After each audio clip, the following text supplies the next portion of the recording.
आज बनना था जी चिली मशरूम। और ये ना नॉर के जो पैकेट आते हैं उससे इन्होंने एक बार चिली पनीर बनाया था, तो वही मशरूम रखा हुआ था तो फिक्स था कि आज वो बनना है। तो जी इन्होंने अपनी चॉपिंग वगैरह जो है वहाँ जाके किचन में शुरू कर दी थी कि आज ये क्रोशिया लेके बैठी हैं, तो पता नहीं इंटरेस्ट की चीज़ है, छूटेगी नहीं छूटेगी, तो वो अपना टाइम देख के बनानी मेन उन्हें ही थी। ऐसी सब्जियां वही बनाते हैं इंटरेस्टिंग सी, जिनमें कुछ नया ट्राई करने वाली चीज़ होती है, तो वो अपना लग गए थे। और ये नॉर का पैकेट मैं इनको पूरा पोज़ करवा रही थी आज कि आज तुम्हारी भी रील बनाऊंगी। अच्छा, इनकी रील बनाऊंगी ज़रूर। और अगर आपको उसमें ज़रा भी इंटरेस्ट हो ना कि जो हमारे डेली रूटीन के थोड़े से फन मोमेंट होते हैं वो हम इंस्टाग्राम पे पोस्ट कर देते हैं, तो अगर आपको थोड़ा भी इंटरेस्ट हो वो देखने में तो आप मुझे इंस्टाग्राम पे फॉलो कर लेना। यहाँ पर मेरा फ्लैश हो रहा होगा इंस्टाग्राम हैंडल, तो जी वहाँ पर आपको दिखेंगी कॉमेडी हमारी फैमिली की थोड़ी बहुत और बाकी फन मोमेंट्स। तो अब यहाँ पर जो जी रेसिपी की मैं बात करूँ, तो रेसिपी में वो पाउडर जो है वो घोल के अलग रख लिया जाता है, उससे ग्रेवी बनेगी और सब्जियां करनी होती हैं हमें सौटे सारी, जब तक कि गल ना जाए। अगर पनीर डाल रहे हैं तो पनीर, नहीं तो मशरूम डाल रहे हैं तो मशरूम। यहाँ हमारी कुकिंग चल रही थी और बच्चे सुना रहे हैं एक दूसरे को याद करके। अच्छा, हाँ, क्या aquatic animals, animals that live in the aqua is called aquatic animals. In aqua and water. Aqua is equals to water. Now अब किचन में आके देखा तो ये 3-1 मिनट इन्होंने चलाई है, मशरूम फ्राई किया, उसके बाद थोड़ा ढक के पका दिया ताकि ये गल जाए। बस यही टाइम इसमें लगना है, क्योंकि जो पाउडर घोल के सॉल्यूशन बनाया है ना 2 कप पानी में, वो डालते ही एकदम से सूप की तरह वो गाढ़ा हो जाएगा। और पिछली बार इस पे कमेंट आए थे कि नॉर का सूप अनहेल्दी होता है एंड ऑल दैट, तो डेली तो देखो कुछ बनता नहीं, और महीने 2 महीने में अगर एक बार कुछ बना लिया तो इसी से ही बना लेते हैं हम तो, बजाय बहुत सारी चीज़ें इधर-उधर की जोड़ने के। इससे बहुत ही क्विक और आसानी से बन जाता है अगर कभी आपको इंस्टेंट कुछ घर का ही खाना है और टेस्टी खाना है।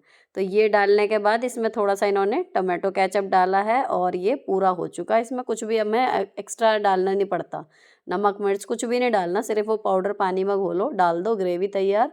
और सब्जियाँ अपनी सौटे कर लो जितनी भी हैं, वो गल जाएँगी और आपकी जो सब्ज़ी है वो रेडी हो जाएगी।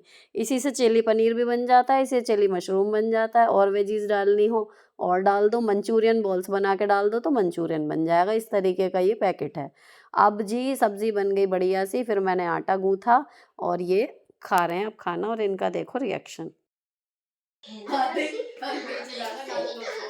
किसकी इंतजार की बात कर रही हो?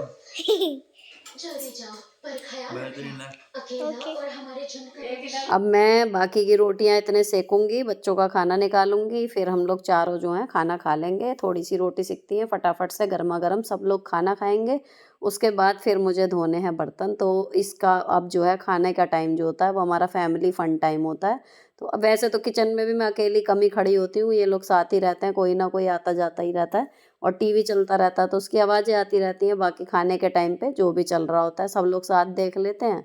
और उसके बाद फिर बच्चों को जो है थोड़ा-सा टीवी, मतलब जब तक उनका सोने का टाइम नहीं होता 9 बजे तक जितनी भी टाइम है वो देख लेती हैं आराम से बैठ के। और मेरे हस्बैंड जो हैं वो फ़ोन वगैरह उस टाइम पे देखते हैं, या फिर अपना अगर कल का यूनिफ़ॉर्म वगैरह इनकी प्रेस होनी है तो वो इस टाइम पे देख लेते हैं। और मैं जो हूँ उसके बाद किचन क्लीन करती हूँ। तो कम ऐसा होता है कि सब लोग सो गए हैं और उसके बाद फिर मैं किचन क्लीन करूँ। अब मैंने रूटीन काफ़ी बदल दिया है, क्योंकि 10 बजे का टारगेट मेरा रहता है कि मैं एडिटिंग के लिए बैठ जाऊं, ताकि सुबह जल्दी उठना होता है तो नींद पूरी होती रहे। वो मैं टाइम से ही कोशिश करती हूँ कि 8:30-8 बजे ही अपना सारा क्लीनिंग का जो काम है वो निपटा दूँ। अब यहाँ पर किचन क्लीनिंग से जुड़ा हुआ देखो मैं आपको दिखाती हूँ, ये विनेगर वाला सॉल्यूशन। इसमें विनेगर लिया है मैंने, और जितना विनेगर लिया है उतना ही विम लिक्विड लिया है, और फिर उतना ही पानी, तीनों चीज़ें बराबर बराबर मात्रा में मिला के इसको मैंने रखा हुआ है। ये इतना बढ़िया सॉल्यूशन बनता है, आप इसको जहाँ पे पानी के दाग लगते हों आपके कहीं पर भी, बाथरूम में, बाथरूम का जैसे मेरा शीशे वाला पार्टीशन है उसमें, या फिर ये सिंक है, या फिर बाथरूम की टैप्स होती हैं जो ड्रेनेज वाली स्टील की जालियाँ लगी होती हैं वहाँ पर, आप इसको बीच बीच में स्प्रे कर दो। इवन टॉयलेट सीट में भी अगर आप हार्पिक की जगह इसको यूज़ करोगे तो भी आपकी सीट जो है वो बिल्कुल बढ़िया साफ़ हो जाएगी। तो इसको स्प्रे करके थोड़ी देर के लिए बस आपको छोड़ना होता है। अगर थोड़े से हार्ड स्टेन कहीं पर हैं भी पानी के, तो वो बिल्कुल क्लीन ये कर देगा जब आप दोबारा हाथ मारोगे रगड़ के। और सेम क्लीनर से गैस स्टव पर, और जी अगर आपको स्लैब पर भी लग रहा है कि कहीं पर चिक्कड़ ज़्यादा हो गई है, या फिर आप केवल कॉकरोच वगैरह इसके बचाव के लिए भी करना चाहो, तो ये बिल्कुल बढ़िया है। मेरे यहाँ तो खैर ये दिक्कत नहीं है कॉकरोच की या चिकनाई वगैरह में बहुत ज़्यादा जमा कभी होने ही नहीं दी मैंने। 5 साल पूरे हो गए इस मकान में, क्योंकि वो पता है बाद में मेरी जान को आफ़त होनी है। लेकिन ये है कि जैसे गैस स्टव भी है, आप महीने 2 महीने में जब आपको ज़रूरी लगे कि हाँ साफ़ करने की ज़रूरत है, डीप क्लीनिंग की ज़रूरत है, तो आप इससे करो। इवन ये जो बर्नर है ना, अगर आप ये भी सिरके में डुबो के रख दो तो बिल्कुल सही हो जाते हैं एकदम नए जैसे। लेकिन मुझे कभी उसकी ज़रूरत लगी ही नहीं कि क्या ही करना उनको, नया जब यूज़ हो रहा है तो यूज़ जैसा दिख भी जाए, गंदे नहीं लगने चाहिए। अब ये वाले जो इसके स्टैंड होते हैं ना, इनको आप इस वाले सॉल्यूशन से साफ़ करके देखो, एकदम से साफ़ होते चले जाएँगे, बिल्कुल चिकनाई इनकी हट जाएगी, कोई मतलब रहेगा नहीं घिसने वाला जुगाड़। और फिर भी अगर आपको लगे थोड़ा बहुत कि इसमें है, तो जो 3 वाला सेट आता है ना ब्रश वाला, वो मैंने मँगाया हुआ है, वो यूज़ करूँगी, उस दिन आपको दिखाऊँगी वो भी। आज तो मुझे इसमें ज़रूरत ही नहीं पड़ी, हल्का-सा स्क्रबर ही मारा, बिल्कुल साफ़ हो गए थे ये। तो ये अब सिंक देखो दोबारा ना रगड़नी नहीं पड़ी, इसी के साथ पानी गिरा एकदम चमक गई। और अब मैंने जो है ये डस्टिंग वाला कपड़ा जो है वो गीला करके निचोड़ लिया है अच्छे से, और सीधे इससे बस वाइप ऑफ कर देंगे, तो बिल्कुल साफ़ होता चला जाता है। साधारण कपड़े से जैसे रोज़ साफ़ कर देते हैं, तो आप बीच-बीच में कभी कोई क्लीनिंग एजेंट अगर आपका मन है यूज़ करने का गैस स्टव वगैरह पे, तो ये बिल्कुल ठीक काम करता है हर तरीके से। तो ये एक ऐसा क्लीनर है, आप इसको पूरे घर में कहीं पर भी यूज़ कर सकते हो आराम से। शीशे साफ़ कर लो, कुछ भी कर लो, इससे एकदम बढ़िया चमक जाएँगे। तो मैंने इसके अलावा कोई और दूसरा स्प्रे जो है वो मँगा ही नहीं रखा। कॉलिन एक बहुत पुराना सा था, वो कभी-कभी मैं शीशों पे मार देती हूँ, जो सेंटर टेबल वगैरह होती हैं उस पे। ये वाला ना यूज़ करके कॉलिन है तो उस पे मार देती हूँ। बाकी मेरे घर में और कोई भी क्लीनर नहीं है, सारी चीज़ें मैं इसी से साफ़ कर लेती हूँ, और ये अच्छा खासा चल भी जाता है, किफ़ायती भी है। और उसके बाद फिर मैंने स्लैब साफ़ कर दी। अब स्लैब साफ़ कर रही हूँ जिस कपड़े से, इसको लेके अभी पिछले वीडियोज़ में 4-5 क्वेश्चन आए थे कि ये क्या है, कैसा है?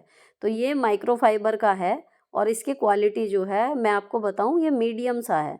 और मैंने कहाँ से लिया था ये, विशाल मेगा मार्ट में 79 या 89 रुपीज़ के 3 थे।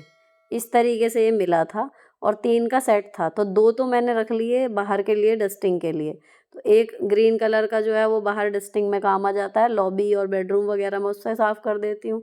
एक पर्पल कलर का है, वो मैंने ऊपर रखा हुआ है, तो ऊपर वाला बेडरूम है, लॉबी है, वो उससे हो जाती है। तो अलग-अलग रहते हैं, तो जहाँ पर जोन से इस समय मैं होती हूँ, वहीं पर साफ़ हो जाता है। और ये ग्रीन मैंने बिल्कुल अलग किचन में रखा है। तो अलग-अलग कलर के अगर आपने अलग जगह के लिए रखे हैं ना, तो मिक्स नहीं होते। और जब साफ़ करने के बाद रात को मैंने साबुन यहीं पर रखा हुआ है, उससे इसको धोती हूँ ना, तो सूती वाले कपड़े से या जो मैंने पहले रखा हुआ था उसकी अपेक्षा ये बिल्कुल बढ़िया साफ़ हो जाता है। देख के आप ये नहीं कह सकते कि ये स्लैब साफ़ करने वाला कपड़ा है, बिल्कुल साफ़ हो जाता है, इसमें कोई दाग नहीं रहता। और आज मेरा काम जो है फटाफट 9 बजे ही सारी किचन क्लीन हो चुकी है, निपट गया। अभी 5-7 मिनट हैं, तो इनको मैं एक आवाज़ लगा चुकी हूँ आराध्या को कि अब जाएँ सोने। 9 बजे मैं बच्चों को बेडरूम में भेज देती हूँ, ताकि इनकी नींद अच्छे से पूरी हो जाए। अब जो ज़रूरी काम है वो सुबह के नाश्ते के प्रिपरेशन है, तो सुबह काले चने बनेंगे, तो वो मैंने डाले बर्तन में, और उसमें पानी डाल के ना पहले इसको ऐसे ना भिगोएं, इसको अच्छे से वॉश कर लें जब तक साफ़ पानी ना आ जाए, कई बार इसमें मिट्टी होती है। अब ये धुल गए हैं, इसको ढक के रख दिया। ये हो गई हमारी सुबह के नाश्ते की तैयारी। डॉट 9 बजे हैं, नीचे का सारा काम निपट चुका। सुबह की तैयारी में मुझे कपड़े निकालने हैं, तो वो मैं जब ऊपर जाऊँगी सोने तभी निकाल के रख दूँगी। ऊनी कपड़े रहते हैं, प्रेस की ज़रूरत नहीं है। और आखिरी ज़रूरी काम जो बचा है, वो बचा है स्किन केयर का। तो ये भी मैंने आज इसलिए शूट किया क्योंकि पिछले वीडियो में मैंने मामाअर्थ का आपको दिखाया था कि मैंने फेस वॉश मंगाया है। अब उसके रिव्यू की बात आ रही थी, तो मेरा इरादा जो था वो सिर्फ़ एक फ़ोमिंग फेस वॉश मंगाने का था, और फ़ोमिंग वाला या तो वाओ में था या मामाअर्थ में था। तो I just go with Mamaearth. ये हुआ। अब इसमें ये जो है ब्रसिल्स, इसको इस तरीके से अगर नीचे पंप करो तो इसमें से इस तरीके से फ़ोमिंग फेस वॉश जो है वो बाहर आता है। तो अब आपकी चॉइस है, आप इसे सीधा ऐसे निकाल के ऐसे सीधे चेहरे पर अप्लाई कर लो। लेकिन जो मुझे लगा आईलाइनर वगैरह जो है इससे छूटने में दिक्कत हो रही थी, तो थोड़ा-सा बल्कि आज ज़्यादा निकल गया, मैं शूट कर रही थी और ये ज़्यादा पंप कर लिया मैंने। तो इसको आप हाथ पे ले लो और उसके बाद फिर पूरे फेस पे अच्छे से अपना मेकअप वगैरह जो है वो रिमूव कर लो। मेकअप क्या मतलब सनस्क्रीन रहती है तो वो तो हट जाती है, लाइनर नहीं हटा था मतलब जब मैंने इससे परसों धोया। तो इसको पहले आपने साबुन से ऐसे करके चेहरा जो है धो लिया और उसके बाद फिर आप चाहें तो इसके जो ब्रश है सिलिकॉन वाला, बिल्कुल सॉफ्ट है, हार्श नहीं है स्किन पे, और ये अच्छे से आप इससे कर लो तो आपका स्क्रब का काम ही आपका कर देगा। अब बात करते हैं कि इसके रिव्यू की कि है कैसा। एवरेज है, मैं ये नहीं कहूँगी कि बहुत ही वाव है, लगाते ही जादू हो गया ऐसा कुछ, एवरेज सा है। बस फोमिंग फेस वॉश है तो थोड़ा सा जेंटल रहता है स्किन पे, इसलिए मैंने मंगाया। और दूसरी चीज़, कौन से स्किन टाइप पे है, तो इसमें जो लिखा हुआ है इसमें लिखा है कि ये सारे स्किन टाइप के लिए ठीक है। अब इसके लिए अगर आप फोमिंग फेस वॉश के लिए ही कुछ ऑप्ट करना चाह रहे थे तो ये या वाओ का आप कोई सा ही मंगा लो। और क्वालिटी जो है वो ऐसी भी नहीं है कि आपको ये लगे कि कहाँ पैसे फंसा दिए, लेकिन ऐसी भी नहीं है कि एक बार धोते ही आपको लगे कि पता नहीं क्या ही लगा लिया और स्किन बिल्कुल ट्रांसफॉर्म हो जाएगी, ऐसा कुछ नहीं है। बस क्लीन कर देगा आपके चेहरे को, इतना है। अब जी इसको धोने के बाद बारी आती है DIY सीरम की, जो मैं लगाती हूँ। इसको लेके क्वेरी हमेशा आती रहती हैं। तो ये मैंने ग्लिसरीन, गुलाब जल और विटामिन ई का कैप्सूल मिला के बनाया हुआ है, और केवल गर्मियों में इसमें ग्लिसरीन कम कर लेती हूँ। ये मेरा 12 मास ही चलता है, स्किन बिल्कुल ठीक रहती है इससे। और अगर इसको बनाने की डिटेल वीडियो देखनी हो तो दूसरे चैनल पे मैंने शायद 2 बार अपलोड की हुई है, आप उसको देख लेना। यहाँ पर आपको लिंक मिल जाएगा इसके डिस्क्रिप्शन में ये वाले वीडियो के, तो आप वहाँ पर भी चेक कर सकते हो।